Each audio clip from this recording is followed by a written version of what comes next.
Assalamu alaikum bandiraɓe hettiyankoɓe ɓiyankoɓe Ayaw Pindi TV bisimilla mon e roɓɓindu jayndeli moɗon weltare min dañata kala saaha e huccidde mon noon kadi min dañiri weltare woɗo subaka altine hannde koyɗon tan yo Allah waɗanen jaam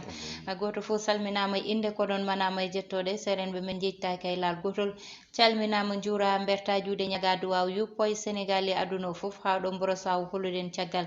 jaam duumo e nder leydi meɗen Sénégal e aduna o foof Allah danda en e kareli gonɗe e aduna ɗi jaam arta toon to diwan mo Casamance Baba Moussa no subaka fo addande on ko ɓuuri tengtude e jayndeli leydi ndi no subaka o waɗi yetere Allah julde rasulu sallallahu alayhi wa sallam o yettunene baba halifaɓe dine kamɓe halifaɓe ade Aissata Ndiaye ko noon tigi no mbiɗa ni aadi bilade salat mbiɗo aadi ɓuuri firtorade en garti ɗo e bawɗe Allah addandeɓe holko sifa e kelle gaɗen jayndi leydi Sénégal ko noon tigi no mbiɗa ni jaam so dañama jooɗe hoɗe kono kadi jaam so ala jaam a juulira jaam to Casamance jaam e nder windande kala amin ko ɓuuri tengtudande ko noon tigi ene wayno nden jonde Tidiane hannde ɗo e Sénégal walla mbiyen udditonde hannde ɗo e nder Sénégal tenti to jaam ñaajo on forum mondial de l'eau Aissata Ndiaye jani hen koɓe leydi Sénégal ko hen ɓuuri artude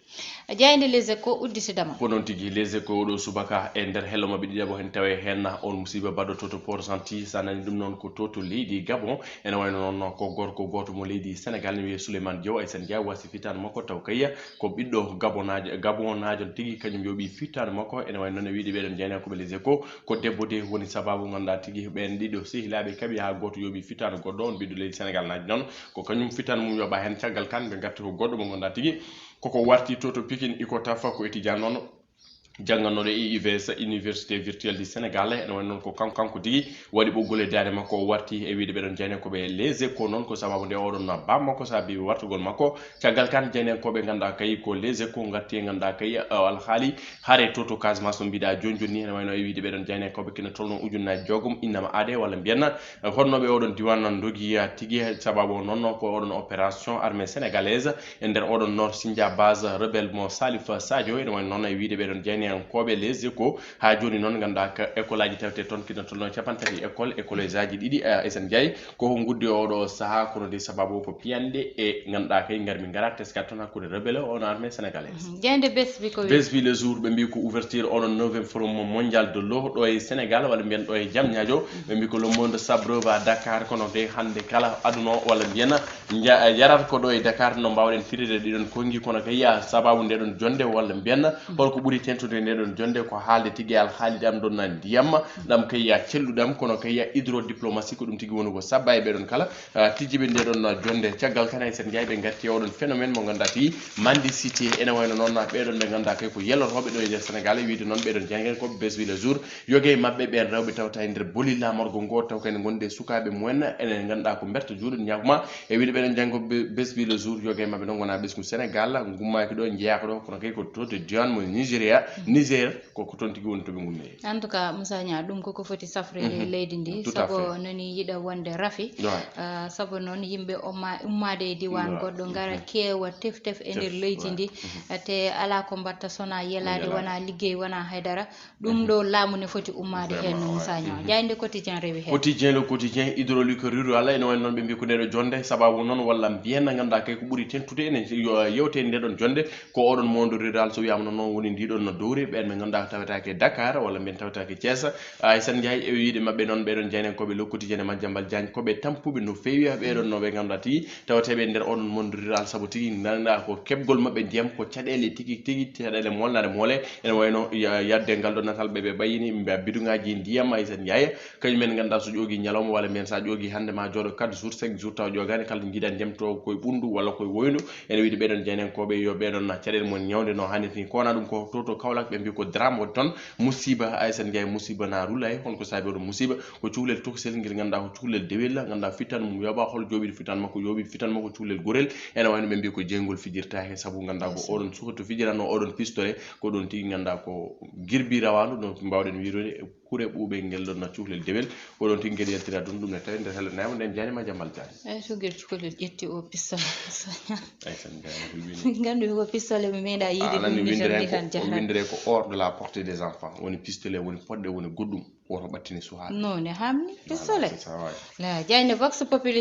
populi oɗon semaine mondial walla mbiyen forum mondial de l'eau 21 ha 26 mars 2022 ɓe mbi ko sénégal capital mondial de l'eau ene wayno noon kene toon ujunaji 5 kañumen kala ganduɗa ko jotto e ndeɗon jonde to jamñaji kono kay wiide mabɓe ujunere 100 taw ko ɓesgu sénégal o foof noon ko feccade peeje gam kay ñewdude caɗele ndiyam ɗo e sénégal oɗon forum mondial de l'eau les enjeux et les défis de l'eau pour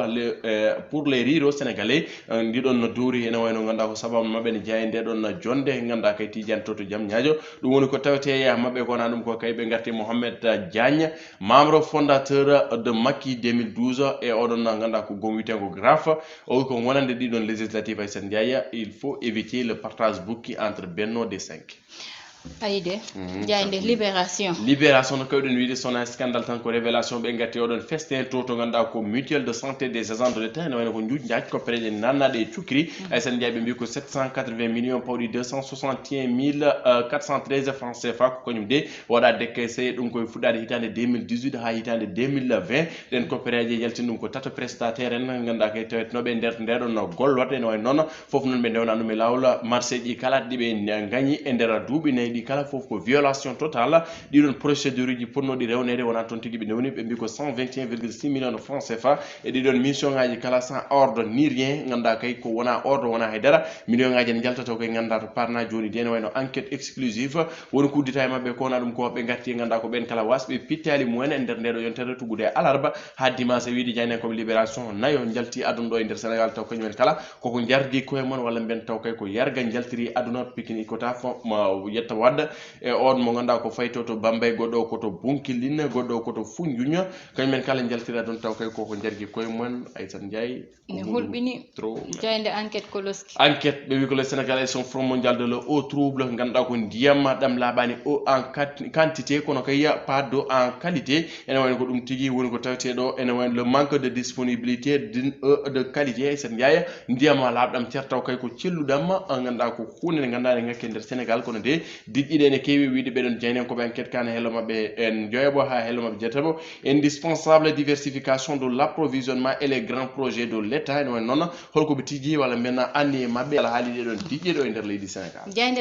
jayde las wi ko on bartiɗo to Pikine Icotaf ganduɗa kay o wi ko sababu nde bammakko kono kay eɓɓa yinde ɓattake windude hen tigui e oɗon hello makko WhatsApp wonde de mette ganduɗa kay faade oɗon jinnaɗo makko gorko saabi tigui o yalti aduna kona ɗum ko jeyne koɓe las gatti koye oɗon législative tijjaɗo e lewru juillet 2022 ɓe mbi ko ene yaɓana ganduɗa ko ɓeyde sadiyankoɓe ɓeyɗo e ganduɗa koye on assemblée nationale leydi sénégal Aïssata Ndiaye beele député ji nombre de député jogorani ɓeydade ko ɗum tigui woni ko waɗi namdal ɓeɗon jeynen koɓe las ne wawi wonde jeyde le soleil ɓe mbi ko ouverture du front mondial de l'eau ganduɗa ko ndeɗon jonjete to jamñajo l'eau dans tous ces états ene wayno ɓe mbi ko dossier mo ganduɗa ko kelle joyi ne tawi mun taw kay ko foof ko caɗele ndiyam ganduɗa kay caɗele joytiɗe ndiyam ɗo e nder leydi sénégal ɗum tigui woni ko tawte hen hello sappo e ɗiɗi ha hello sappo e jeegom nden jeyde guindirlo soleil kono ko wona ɗum ko transition to Mali ɓe mbi ko ha joni ganduɗa ko pamodiral alani hakkude mabɓe e nguɗon gomu CEDEAO ɗum woni ko tawte nder hello mabɓe totabo kamɓe jeynen koɓe le soleil jeyde star coftal ɓalli ko noon tigui coftal ɓalli uddata damal ay sen jeeya yaɓande ngal ɗon pottital sénégal égypte to ganduɗa ko leydi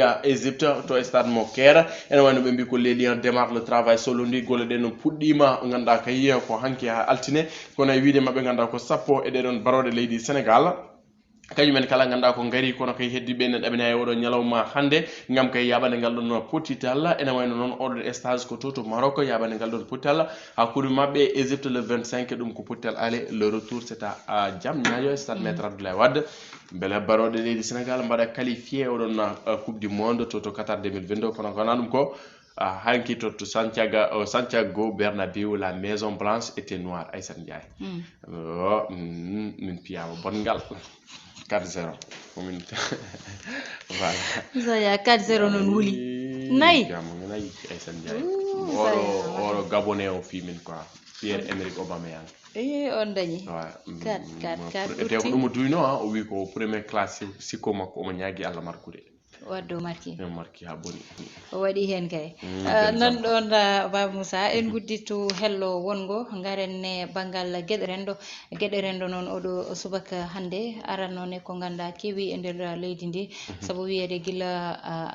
alarba fayi dimanche yimɓe nayo mbasen pittali mumen fof ko wartiɓe Moussa Nia ɗum ɗon ko bone tigui balaji piiɗo e leydi tigui ɗum ɗon addata oɗo ɓiɗɗo gorko mo ganda kañum ɗo to diwan mo Pikine ɗo warti kono noon ƴettitoro